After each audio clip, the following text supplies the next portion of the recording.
कभी अगर एटीट्यूड रखना हो तो एक बाज की तरह रखना, क्योंकि आसमान में वैसे उड़ते तो कई पक्षी हैं, लेकिन बाज उन सभी पक्षियों और आसमान का राजा होता है। क्योंकि एक बाज का एटीट्यूड बाकी पक्षियों के बीच रहना, साथ उड़ना या उनके जैसा बनना नहीं होता, बल्कि वो अकेला उड़ता है और सभी पक्षियों से सबसे ज्यादा और ऊंचा उड़ना उसका लक्ष्य होता है। आसमान में इतना ऊपर चले जाना जहां उसको कोई टच ना कर सके, कोई डिस्टर्ब ना कर सके और ना ही उसे कोई चोट पहुंचा सके।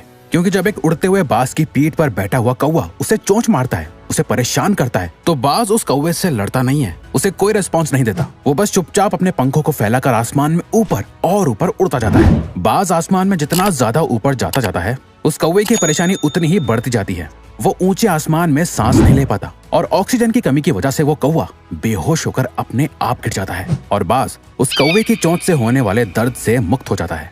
दोस्तों, हमारी जिंदगी भी कुछ ऐसी ही है। ये कौवा आपकी लाइफ के सारे चैलेंजेस को दिखाता है और ये बाज आपके स्ट्रॉन्ग मेंटल एटीट्यूड को। एक बाज ही की तरह जिंदगी के आसमान में मुश्किलों के बादलों को अपने पंखों से चीरते हुए ऊंचा उड़ना सीखो, ताकि आपके ये सारे चैलेंजेस अपने आप ही गायब हो जाएं।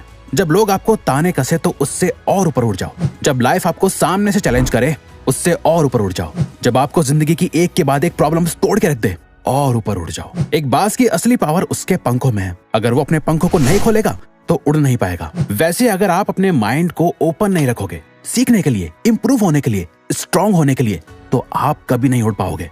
एक बाज बनने के लिए आपको बाज के मेंटल एटीट्यूड को सीखना होगा, बाज जैसे मेंटालिटी और माइंडसेट को डेवलप करना होगा।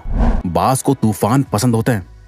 डॉक्टर एपीजे अब्दुल कलाम ने एक बार कहा था, all birds find shelter during a rain, but eagle avoids rain by flying above the clouds. यानी जब आसमान में बादल छा जाते हैं, कुदरत की तरफ से एक तूफान आने का इशारा होता है, जिसे देख बाकी सारे पंछी छुप जाते हैं। एक बाज इसी तूफान से डरता नहीं, बल्कि और ज्यादा एक्साइटेड हो जाता है। बाज इस तूफान के साथ आने वाले चैलेंजेस को बहुत इंजॉय करता है। जब तूफान की हवाएं और ज्यादा तेज हो जाती हैं, वो उस तेज हवा का यूज करके आसमान में और ऊपर चला जाता है। बहुत ऊपर पहुंचने के बाद वो उन बादलों से भी ऊपर आ जाता है जो बादल वो बारिश कर रहे होते हैं। आपकी लाइफ की हर एक प्रॉब्लम में सोल्यूशन छुपा हुआ है, हर एक चैलेंज में अपॉर्चुनिटी छुपी हुई है। जब आप इन प्रॉब्लम्स और चैलेंजेस से ऊपर उठ जाओगे, तब आपको कई सारी अपॉर्चुनिटीज दिखाई देंगी। जैसे कि नेपोलियन हिल भी कहते हैं, every challenge brings a great opportunity with it.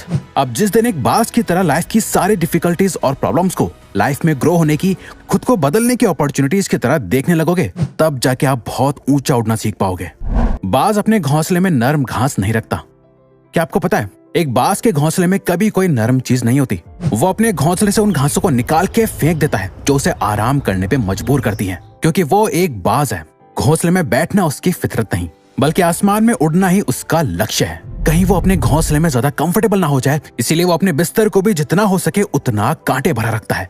बाज के जब बच्चे होते हैं तो उनके लिए वो नरम घासों से भरा घोंसला बनाता तो है, लेकिन जैसे जैसे बच्चे बड़े होते हैं, वो उन बच्चों को घोंसले से बाहर निकाल देता है और कुछ नरम घासों को भी निकाल देता है। पर जब उसके बच्चे वापस आते हैं, उन्हें वो घोंसला थोड़ा अनकंफर्टेबल लगने लगता है, पर वो उसमें भी आराम करने लगते हैं। कुछ टाइम बाद वो अपने बच्चों को फिर से उस घोंसले से निकाल देता है और सारी नरम घास को निकाल फेंकता है। उसके बच्चे फिर वापस आते हैं और ये साइकिल तब तक रिपीट होती है जब तक कि उसके बच्चे घोंसले से बाहर जाकर उड़ना ना सीख लें।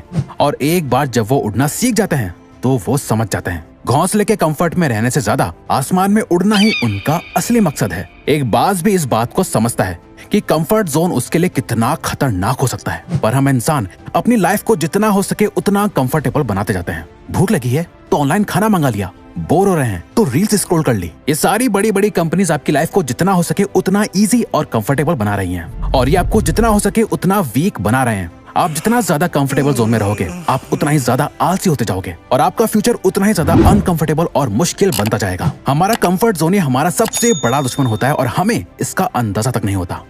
बाज चेंज होने के एक बहुत ही दर्दनाक प्रोसेस से गुजरते हैं। बाज का अपनी स्पीशीज यानी पक्षियों में सबसे लंबा लाइफ स्पैन और उम्र होती है, जो कि 70 साल तक जिंदा रह सकता है। लेकिन इसी एज तक पहुंचने के लिए उन्हें एक बहुत ही पेनफुल और दर्दनाक प्रोसेस से गुजरना होता है, जो एक तरह से उन्हें एक दूसरी जिंदगी देता है। 40 की उम्र तक आते आते एक बाज के लंबे और नुकीले नाखून कमजोर हो चुके होते हैं, जिससे वो अपने शिकार को पकड़ नहीं पाते।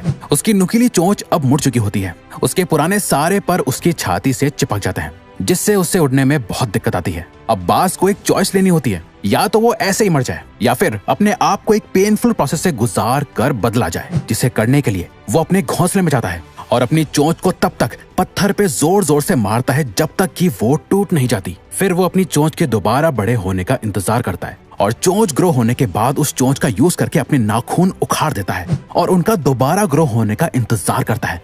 जब ये हो जाता है उसके बाद वो अपनी चोंच और पंजों से अपने पंखों में से मोटे मोटे फेदर्स यानी पंखों को तोड़कर निकाल देता है और सिर्फ हल्के फेदर्स को रखता है। इसके बाद बाज अपने रिबर्थ की सबसे पहली उड़ान भरता है और खुद को जीने के 30 और साल दे देता है। बाज अकेला ही क्यों उड़ता है?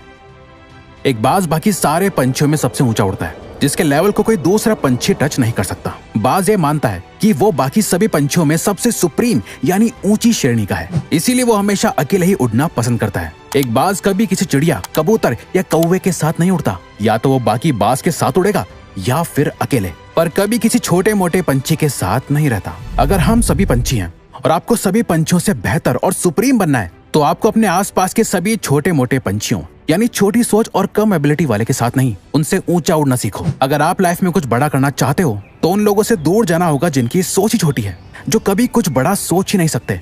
जो लोग आसमान में ऊंचा नहीं उड़ना चाहते वो आपको भी जमीन पर ही रखेंगे, बेशक आप अकेले क्यों ना पड़ जाओ। अगर आप ऊंचा उड़ना चाहते हो तो आपको उन लोगों से ऊपर उठना पड़ेगा जो लोग खुद तो नीचे ही रहते हैं और आपको भी ऊंचा उड़ता हुआ नहीं देखना चाहते। एक बाज की तरह स्ट्रॉन्ग विजन डेवलप करो।